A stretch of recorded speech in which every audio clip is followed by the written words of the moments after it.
Caught on our undercover Target 8 cameras, a woman with disabilities at a Grand Rapids post office apparently having her rights violated. We first showed you last night at 11. An advocacy group says it looks like postal employees didn't stick to their own federal regulations. But new at 6 o'clock, Joe LaFurgey takes the story deeper, showing us an organization doing things right.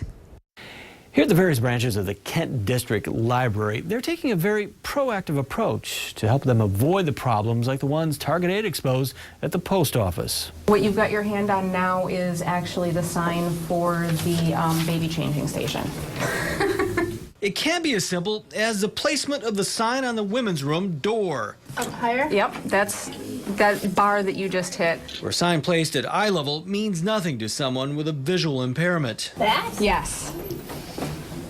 That's what they have for a sign. Oh, no. So they photograph, measure, and generally test out the accessibility of the Gaines Township branch of the Kent District Library.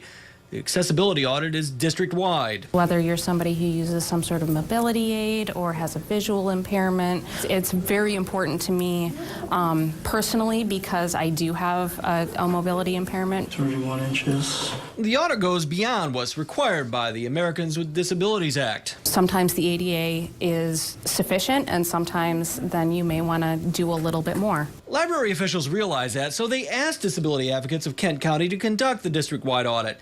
Not just to improve accessibility for patrons, but to provide a friendlier work environment for those with disabilities who might want to work at the library. And if we can be a role model in that respect to others, we're happy to be so. KDL's approach appears to be at the other end of the spectrum from other places, like the Easttown Post Office. Acting on a tip to Target 8, we followed Pat Carroll and her electric mobility scooter into the Lake Drive Postal Station after Carroll told us employees wouldn't let her in line with her scooter, even questioning whether the scooter was legit.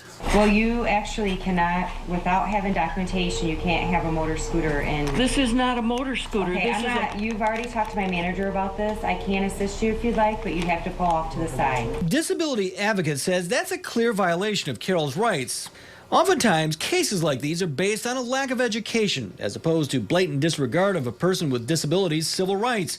But Frost says institutions and businesses in Kent County are paying more attention to accessibility rules. It's not until you have somebody who comes in who uses a wheelchair, who's blind, that you really start to think about it. And again, it's all about the education. If you want to learn more, we have a link to Disability Advocates of Kent County's website at woodtv.com.